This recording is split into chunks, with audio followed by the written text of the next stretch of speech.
Hello बच्चों, welcome to my YouTube channel. And आज हम करेंगे सोशल साइंस क्लास 9 की वर्कशीट नंबर 25 रशियन रिवॉल्यूशन का पार्ट 3। इसके अंदर हम पढ़ रहे हैं chapter 2 socialism in Europe and Russian revolution. ठीक है, ये आपकी 1 सितंबर की वर्कशीट है, यानी कि कल की वर्कशीट है। ओके, तो चलते हैं आज के टॉपिक के ऊपर। टॉपिक हमें क्या बोल रहा है, देखो।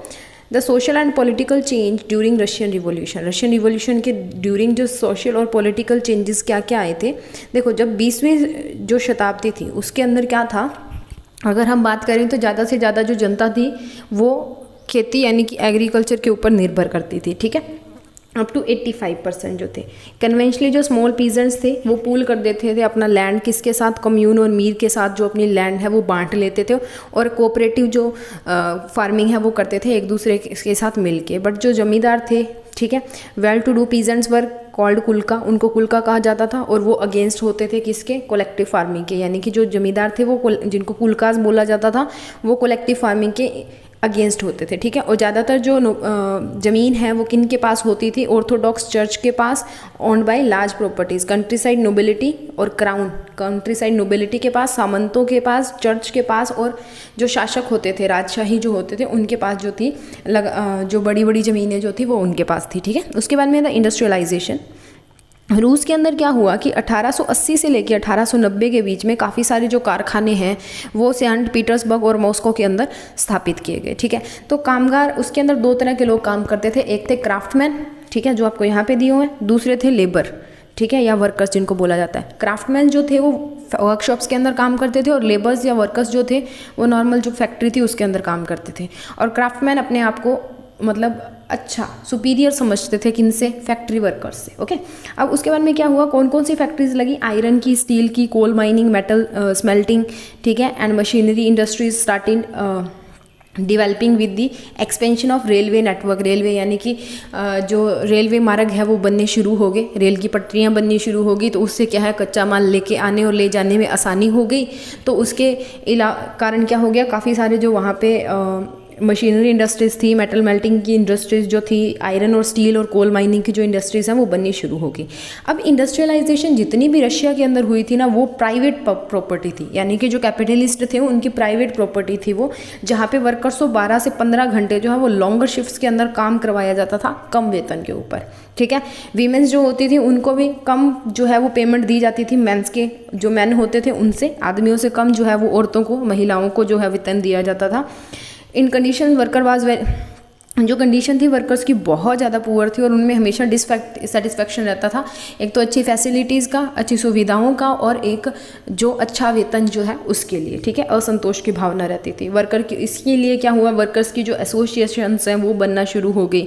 ठीक है, उसके बाद में क्या हुआ कि इस वर्कर्स की जो एसोसिएशंस बनती थी या जो रिवॉल्यूशंस या संघ जो बनते थे उसमें किसान और मजदूर दोनों शामिल होते थे। तो लोगों का ये सोचना था कि किसान जो है वो इसके जो प्रमुख है वो बनेंगे, यानी कि मेन लीडिंग जो है, लीडर्स जो है वो किसान बनेंगे। बट उनके अंदर क्या था कि वो डिसिप्लिन्ड नहीं थे और ना वो यूनाइटेड थे, उनके अंदर एकता भी नहीं थी और अनुशासन भी नहीं था। इसलिए ये जो बागडोर है ये मज़दूरों के हाथ में सौंप दी गई, और जो रिवॉल्यूशन है वो मज़दूरों के जो है उन्होंने वो लेके आए, ना कि किसान लेके आए। ठीक है, उसके बाद में effect of world war first, ये मैं आपको बता देती हूँ।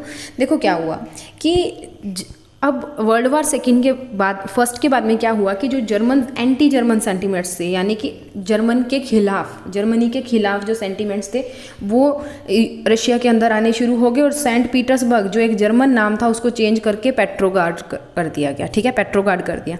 अब रशियन आर्मी जो एक टफ और फास्ट जो फाइट है वो कर रही थी in eastern and western front के ऊपर, बहुत ज़्यादा जो लोग हैं वो उसके अंदर मारे गए, मिलियंस बिकम्स रिफ्यूजीज, और कुछ लोग अपने ही देश में शरणार्थी बन गए।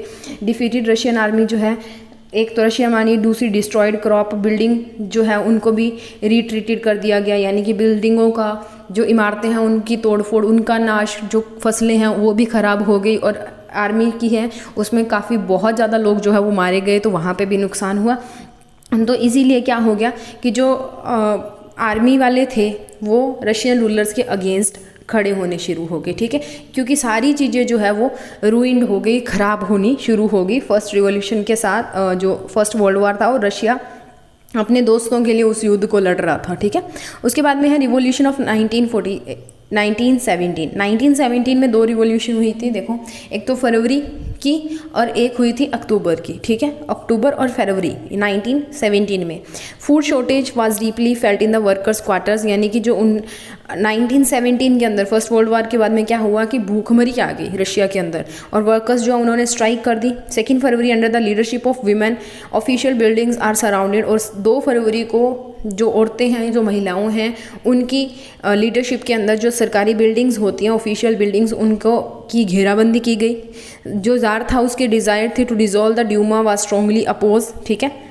27 फरवरी को जो कैलवरी है वो refused the fire of demonstrators and mutiny, ठीक है। जो सोवियत वर्कर्स और सोल्जर्स थे फॉर्म्ड हुए थे उस टाइम पे, ठीक है। मैं आपको नॉर्मली अगर बताऊं तो इसमें क्या हुआ कि जो 22 फरवरी को जो वीमेंस की जो लीडरशिप थी उसके अंदर जो लोग गए थे घेराबंदी करने के लिए, उनके ऊपर उन्होंने बोला, जो शासक था उसने बोला अपनी आर्मी को, अपनी सेना को गोली चलाने के लिए। बट पहले विश्व युद्ध के बाद में जो सेना थी वो बहुत ज़्यादा तंग हो चुकी थी, इसलिए वो उन्होंने उससे गोली चलाने को ना कर दी और वो भी जो थे शासक के विरोध में आ गई, ठीक है। उसके बाद में एक चीज़ और हुई थी यहाँ पे कि the issue grew and conflicts जो है, एक ये देखिए, more than 500 soviets were set up everywhere in the Russia like Petrograd soviet in the countryside peasants pressed the redistribution of land. The issue grew and conflicts between the provisional government and Bolshevik और provisional जो government थी उनके बीच में मतभेद आना शुरू हो गया और उसी मतभेद के कारण जो अक्टूबर 1917 थी उसकी क्रांति आई, ठीक है। उसकी क्रांति के अंदर उन्होंने काफ़ी सारे चेंजेस जो है वो देखने को मिले, ठीक है। क्या क्या चेंजेस देखने को मिले वो हमें नीचे दिए हुए हैं कि जो बैंक्स और इंडस्ट्रीज थी उनको नेशनलाइज कर दिया, उनका राष्ट्रीयकरण कर दिया गया। लैंड जो है वो डिक्लेयर कर दी गई सोशल प्रॉपर्टी, यानी कि सामाजिक जो पूंजी है वो बना दिया। ओल्ड टाइटल्स जो थे ठीक है, वो एरिस्टोक्रेसी के जो ओल्ड टाइटल्स थे, यानी कि राजशाही टाइटल्स, राजकुमारी, राजकुमार, ठीक है, वो ख़त्म कर दिए कि किसी को नहीं मिलेगा। पीजेंट्स हैं वो सीज कर सकते हैं और नोबेलिटी जो थी, सामंतवादों की ज़मीन थी उसके ऊपर जो पीजेंट है, किसान है, वो कब्जा कर सकते हैं। In cities the house facility was provided to the workers and homeless. Cities के अंदर जो घर पड़े थे या जिनमें कम लोग रहते थे वहाँ पे ज़्यादा से ज़्यादा लोगों को जो घर है वो देने जो होमलेस लोग थे या वर्कर्स जो थे उनको हाउस फैसिलिटी यानी कि घर दिया गया उनको ताकि वो वहाँ पे रह सके, ठीक है। उसके बाद में चलते हैं इसके क्वेश्चंस के ऊपर, क्वेश्चंस को देख लेते हैं। सो स्टूडेंट्स नेक्स्ट मूव करते हैं क्वेश्चंस के ऊपर। Which kind of economic changes occurred in Russian society during the 20th century. 20वीं शताब्दी में रशियन सोसाइटी उसके अंदर कौन से आर्थिक बदलाव जो है वो आए, ठीक है। तो economically Russia was going through a very difficult period, the population has doubled and economic conditions turns from very bad, ठीक है। यहाँ पे हुआ क्या, by the early 20th century the Russian economy was based on the agriculture. About 85% peoples are associated with agriculture. In 1980s और 1990s rapid industries and factories are established. The expansion of railroads led to the development of iron, steel, coal mining, metal smelting and machinery industries. तो ये जो changes है वो देखने को यहाँ पे मिले। 1890 और 80 और 90 के बीच में बहुत सारे कारखाने लगाए गए, ठीक है। उसके बाद में रेल रोड्स जो रेलवे ट्रैक्स जो है वो जब रेलवे आ गई तो वहाँ पे क्या हुआ कि काफ़ी सारे कारखाने जैसे steel, coal mining, metal smelting और मशीनरी इंडस्ट्रीज जो है वो भी स्थापित की गई। वैसे ही बात करते हैं क्वेश्चन नंबर 2 की। सो क्वेश्चन नंबर 2 में हमारे पास write the main features of Russian industrialization. Russian industrialization के मेन फीचर्स बताने हैं। सो कैरेक्टरिस्टिक्स या फीचर्स एक ही बात होती है हमारे पास। नेक्स्ट है industrialization took place in Russia as a private property of the capitalist. Private property थी कैपिटलिस्ट की जो भी इंडस्ट्रीज थी। Labourers had to work in shift of 12 to 15 hours at low wages. कम वेतन के ऊपर 12 से 15 घंटे जो लेबरर्स हैं उनको काम करना पड़ता था शिफ्ट्स के अंदर। फीमेल वर्कर्स वर paid less than man. Man से जो है, आदमियों से जो है फीमेल वर्कर्स को कम जो पे है यानी कि वेतन जो है वो दिया जाता था। The condition of the worker was thoughtful and was lot of dissatisfaction among them. बहुत सोचनीय स्थिति थी उनकी और उनके बीच में बहुत असंतोष की भावना थी। नेक्स्ट मूव करते हैं क्वेश्चन नंबर 3 के ऊपर। Next question number 3, how the world वार, जो फर्स्ट वर्ल्ड वार था, was prepared A base for the Russian revolution. यानी कि फर्स्ट वर्ल्ड वार की क्या भूमिका थी रशियन रिवॉल्यूशन लाने में। Russians economy and political conditions deteriorated significantly due to the world war first. बहुत ज़्यादा खराब हो चुकी थी रशिया की इकोनॉमिक और political situation. The major damage cause by the world war become the cause of rebellion. जो क्रांति थी उसके कारण ही फर्स्ट वर्ल्ड वार है उसी के कारण जो है वो एक उनको वजह मिली, एक कारण बन गया रूसी क्रांति का। The soldiers have to starve, यानी कि सोल्जर्स भूखे मरे। The supply of logistics was halted and the situation become miserable, दयनीय स्थिति जो थी वहाँ पे हो चुकी थी। Food shortage in the Russia took the form of macabre जिसको बोलते हैं, ठीक है। मैकाबियर क्या होते हैं, जैसे विकराल, बहुत बड़ा जो है विकराल स्थिति जो थी वो उसकी आती थी, क्राइसिस हो चुका था वहाँ पे। 1917 में गवर्नमेंट प्रिंट किए थे millions of rouble notes for the war, causing the prices of the things to be increase manifold.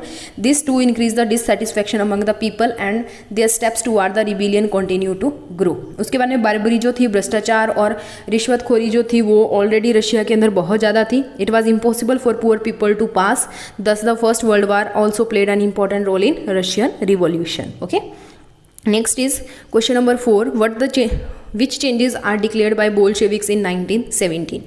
तो बोल्शेविक ने जो पहला चेंज किया था, Bolsheviks were totally opposed to private property. Most of the industries and banks are nationalized. Land was declared social property and peasants are allowed to seize the land of nobility. उनको जो land थी, भूमि जो थी, उसको सामाजिक जो property है, सामाजिक पूंजी जो है वो बना दिया गया, और जो किसान थे वो सामंतों की भूमि के ऊपर कब्जा कर सकते थे।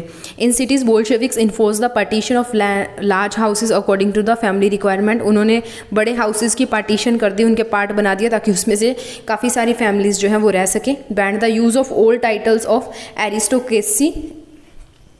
तो ओल्ड टाइटल्स जो थे, राजशाही टाइटल, राजकुमार, राजकुमारी, जो मंत्री होते थे, सेनापति होते थे, वो सारे ख़त्म कर दिए गए। उसके बाद में है last is, for the first time Bolsheviks introduce a centralize planning on the basis of which 5 year plans were made for the development of Russia. और रशिया की डेवलपमेंट के लिए 5 ईयर प्लान्स जो हैं वो बनाए गए, ठीक है। So this is all about our worksheet number 25 for class 9 SST। तो आप यहाँ से इस क्वेश्चन को स्क्रीनशॉट कर सकते हो, लिख सकते हो अपनी कॉपीज़ के ऊपर। मैं धीरे धीरे आपको सारे क्वेश्चंस दिखा देती हूँ। ये है हमारा क्वेश्चन नंबर 4, लास्ट क्वेश्चन, ठीक है। आप यहाँ से इसको पोज करके लिख लीजिए। Next we are moving to the third question. Third question पे चलते हैं। ये है हमारा थर्ड क्वेश्चन, आप यहाँ पे पोज कीजिए और इसको लिख लीजिए साथ साथ में। Next we are moving on to the our question number 2। This is our question number 2। ये रहा हमारा क्वेश्चन नंबर 2। इसको आप यहाँ पे भी पोज करके स्क्रीनशॉट ले सकते हैं और इसको लिख सकते हैं। Next moving on to the question number 1, और ये है हमारा क्वेश्चन नंबर 1, ठीक है। आप इसको नोट डाउन कर सकते हैं। इसी के साथ हमारी जो वर्कशीट नंबर 25 है वो ख़त्म होती है। ये आपकी कल की वर्कशीट है, यानी कि 1 सितंबर की वर्कशीट।